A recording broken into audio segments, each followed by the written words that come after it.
الحكم نوفر نوفر ريفري نوفر ظالم ظلم مبين وواضح আরো একবার মুসলিম দেশের সঙ্গে প্রতারণা বিশ্বকাপে। এর আগেও ফিফা বিশ্বকাপে মুসলিম দেশের বিরুদ্ধে এসেছে সিদ্ধান্ত।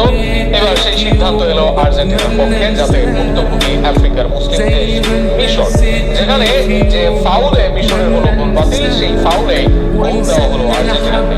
মুসলিম দেশ মিশরের সাথে হওয়া অন্যায় নিয়ে থাকছে প্রথমে ইরান, এরপর সেনেগাল, ফিফার সর্বশেষ শিকার মিশর। বিশ্বকাপে সবসময় মুসলিম দেশের উপর, আর সেখানেই ভুক্তভোগী এই দেশগুলো, যেখানে তাদের উপর হওয়া অন্যায় এড়িয়ে যাওয়া হয়, তখন অর্থের মতো যোগ করা হয়, অথচ পান থেকে চোখ খসলেই দেওয়া হয় শাস্তি।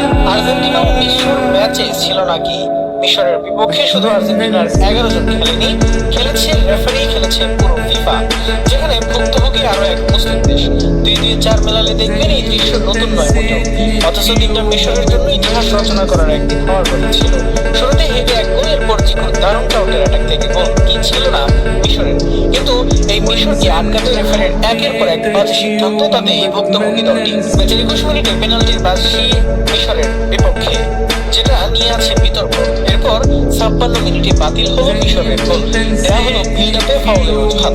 অথচ 91 মিনিটে যখন আর্জেন্টিনা করলো গোল, তখনও দেখা যায় একই ফাউল, কিন্তু সেই সময় ফাউলের বাঁশি বাজায়নি রেফারি, দেওয়া হয়নি কোনো গোল।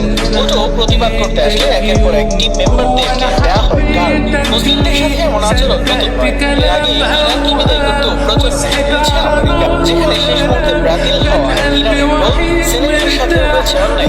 ম্যাচ শেষের আগে তাদের বিপক্ষে দেওয়া হয় পেনাল্টি, যখন মুসলিম দেশরা কাপড় দেখানোর চেষ্টা করছে, তখনই আটকে রাখা হচ্ছে তাদের। আর একবার এমন দৃশ্যই দেখলো বিশ্ববাসী।